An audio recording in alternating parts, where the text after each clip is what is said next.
Dead of the Night. Maybe you've heard of the map, or perhaps you've even played it. Either way, I think we can both agree that this is one of the most polarizing maps of all time. And to the large consensus of the community, it's generally not agreed upon to be a very good map. And I'm here to change your mind, and because I think the Dead of the Night is one of the most underrated maps of all time. And without further ado, let's just get right into it. So, to begin with, the map's biggest benefit or pro is that the map's atmosphere is absolutely insane. It takes place inside this haunted mansion in the middle of the forest, and if it isn't made clear in the intro cutscene, shit gets really fast. So the map, like I said, it takes place inside this huge mansion, which is a really unique area for a zombies map. And you guys have like enemies such as the werewolves, the vampires, the zombies. You also encounter like the ghosts, the demons, and stuff like that. It's just really cool. And I think it takes place like along with the mansion theme. It's just really cool, and it feels like you're playing with them like one of those classic Scooby-Doo cartoons, like just a haunted mansion with all these like things in it. It's just really cool. And the music, I think, is really good for this map. Like the round change music, it's actually genuinely pretty creepy. Here, just take a listen.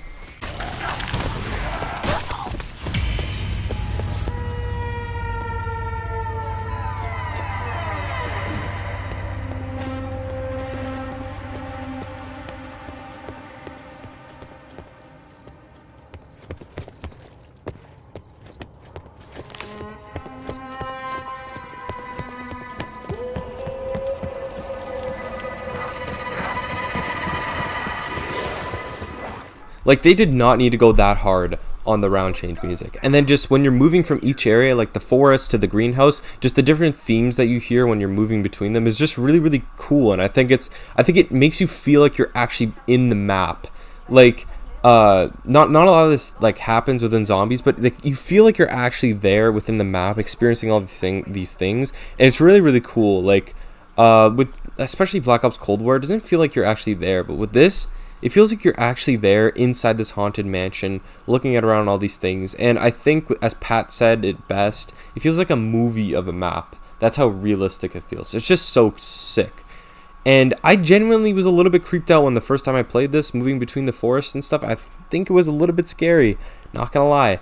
But whether or not you're playing in the forest or the cemetery, or you're in the wine cellar and you're looking at the noose, like just all these little atmosphere elements make it feel like you're in the map, and that like it almost feels like you want to be there. I think Lex said that, like, when a zombies map is successful, when you feel like you actually want to be there, and I feel like that's what it is for this map. I would genuinely like to visit Rhodes Mansion and just like live in this area. It'd be so sick, not just because it's a mansion, but just because of the atmosphere that the map creates. It's really sick. Next, I want to talk about the enemy types. And now, a lot of people do not like the vampires, but I think that they're actually a good addition because you can dodge them super easily. It's not that hard to get around them. And I know their lunge attack is pretty annoying, and it can be bad at times, but I think that you can move around them. It's not that big of a deal. You have a really good wonder weapon, so it's not that big of a deal. And then the catalysts, they're toned down from Voyage in 9, so that you barely even see them on the map. So, and I think catalysts as an enemy are really good. I think they spice up the gameplay quite well. So I think that they're good on this map. And then we also have the werewolves, which are your typical mid-round heavy, which just are a bullet sponge, and they're really easy to take out. No big deal. And I think that they're just overall cool enemies. Like, I like fighting like all these different types of enemies. I think it's really sick. Like fighting werewolves, and it's just sick. Next, I want to talk about the map's wonder weapons. So there's 3 main wonder weapons on this map. There's the Alistair's Folly, which can be upgraded into the Alistair's Annihilator, which is so good. It's so unique how it's 4 weapons in one, basically, with all the different ammo types. I think it's really sick. And I think that Treyarch needs to experiment with things more like that, because it's just, I don't know, it's just so sick. Being able to use all the different types, it feels like you're always, spicing up the gameplay and stuff like that. And then for the then the second wonder weapon is the Savage Impaler, which has a really cool quest to get it, and like inside that underground area, and it's just really cool. It's a really cool rendition of the NX Shadow Claws from BO3, and I think it one-shots vampires infinitely. And then the third weapon is the Steak Knife, which is also really, really sick. I think it one-shots zombies till around 40, and vampires infinitely as well. So they're just really cool, like, ways to get rid of the vampires. Like, people complain about them, but there are ways to mitigate them and basically get rid of them from the game. So, yeah, I feel like just Dead of the Night's wonder weapons overall, just really unique, you know? Things we haven't seen in zombies before. So, the next part of the map, or the next part of the map that I really want to talk about is how the gameplay is so fluent. And what I mean by this is that every single area of the map is utilized perfectly, and it always feels like you could be doing something in each part of the map. So, for example, you could be given in the cemetery area, you could be looking for your symbol for the Alistair's Folly, or doing the ghost part, you know, escorting the ghost there, or grabbing fire charges, or grabbing the vampire poop, or doing your part for the Pack-a-Punch quest, or you know, buying your perks there, or whatever you need to do. Just it feels like there's always something to do in each area of the map, you know, like, or you could be doing the part for the Steak Knife there, or getting the thing for the Savage Impaler, or actually getting the Savage Impaler, or activating the red vampire for the Alistair's Folly upgrade quest. Like, there's just so much stuff you can do in each area. Like, even in the greenhouse area, you can be looking for your symbol, getting the fire cores for the traps. You could be doing the perk upgrade quest, or you could be getting the stones for the Steak Knife. Like, there's just so much to do in each area. It's just so sick, and I think it blends it really well, like Origins does. Like how in Origins, it feels like in each area you have something to do. It's just like this map. It feels like in each area there's always something to do, and you can always be grinding for something in each area, and there's no underutilized space. Like, I think they do that a lot in BO4, especially on Blood of the Dead, where there's really no point to going to some areas, but with this map there's like so much to do in each area.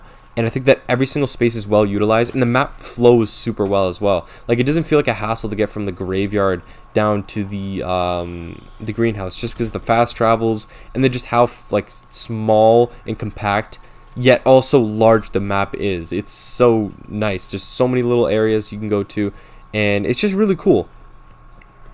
Now, to move on to the next area is the story, and the storyline is actually really good on this map. There's a lot of hidden lore with the vampires and the werewolves, and how they're linked to ancient myths and stuff like that, as well as how the nanny basically killed the baby and was hung for that, and then also the overall lore of the chaos, the chaos cult and all that stuff. There's just so much to do in this map as far as the story goes, and like with all the little radios and stuff, and as well as listening to the ghosts. There's just like all this stuff, and it feels like you're playing within like the area, and there's like this whole world that's built around you playing within the map. It's really good.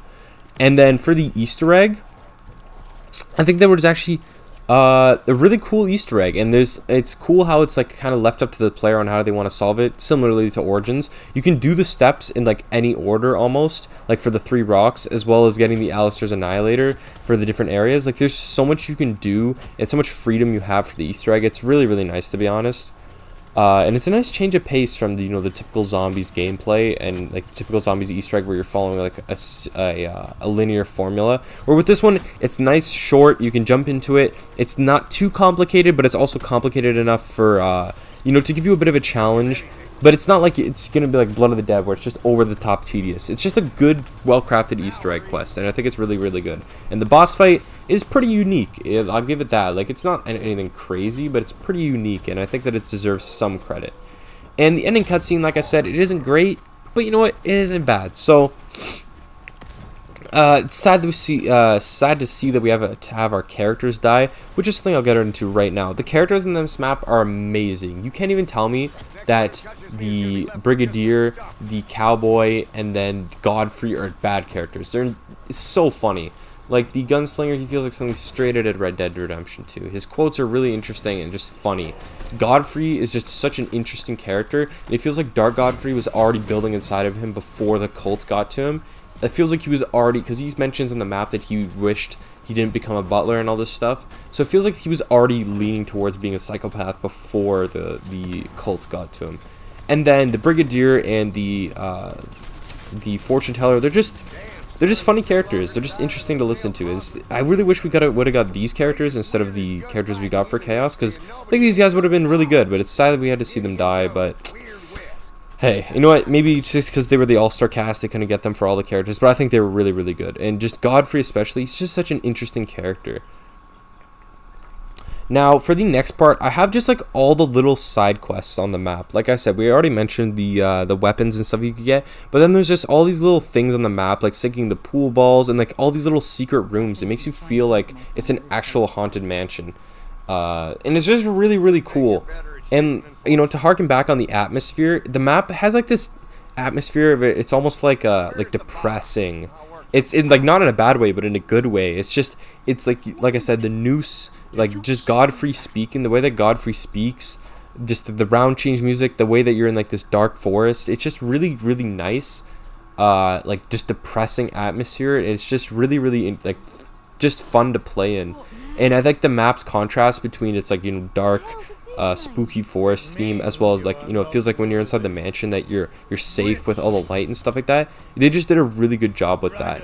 And without further explanation, I think the last thing I can get into here is just the silver bullets. I feel like it was a really cool mechanic, and it was kind of like how the ammunition worked in Cold War. It's kind of like here, where you can buy ammo at any round. It's really, really good. And overall, that's just the reason why I love Dead of the Night. It's just such a solid map, and I feel like it gets like just shit on for no reason. It's fun for high rounds, it's fun for the Easter egg. It's just an overall sick map, and I think that, you know, it's really, really underrated. You know, there's just a lot to do on it. There's a lot of intricacies to it. Like there's a lot you can go for. The Pack-a-Punch quest is really open, as well as the main quest is also really open. And I think that it ends off with a nice little touch with the Easter egg quest. So that's about it. I just want to talk about my favorite map, or one of my favorite maps, for a little bit here. So yeah, if you made it this far, you're a legend. And just go play the Dead of the Night if you haven't. It's just such a fun map, and I don't know how to describe it. It's such a sick map. But yeah, other than that, I feel like Chaos didn't really have much to offer other than, you know, Dead of the Night and maybe 9, but I don't know, just this map is just so sick, and it feels like it should be praised more than it is within the community, because it's shit on for the vampires and for not really being important like as a map. But like, it's just such a good map, and I feel like if it was released with its trailer and all that, and it was properly marketed, people wouldn't shit on it that much. Which, by the way, there's no reason to say that the map is bad because the marketing was terrible. Like, that was 3 years ago. The marketing shouldn't determine the quality of the map. It literally makes no sense. People will also say that the map has too many parts and it's so convoluted, like for casual players. But like, look at Origins. That's like a casual's nightmare, and people still praise that map. If people who are arguing again that Origins is bad, or that Origins is good and this map is bad, literally make no sense. There's probably less parts on this map than most other zombies maps, and you don't even need to go for all of them. Like, all the different parts, you don't need to go for them. The only thing you need to get is the Pack-a-Punch parts. That's it. And then for people saying that the random perks are bad, I think that on most zombies maps it is bad, but for this system specifically, I think it's really good because of how it ties into the Pack-a-Punch, and how the, you know, Danu's perk is always located in the same area. They're basically just interchanged between 4 areas, and it's really, really nice. But other than that, there isn't much else to say. So all I just want to end this video out with is, I just love this map, and I just want you to go play it right now. And that's about it. You know, like, subscribe, all that stuff, and I'll catch you guys in the next one. Peace.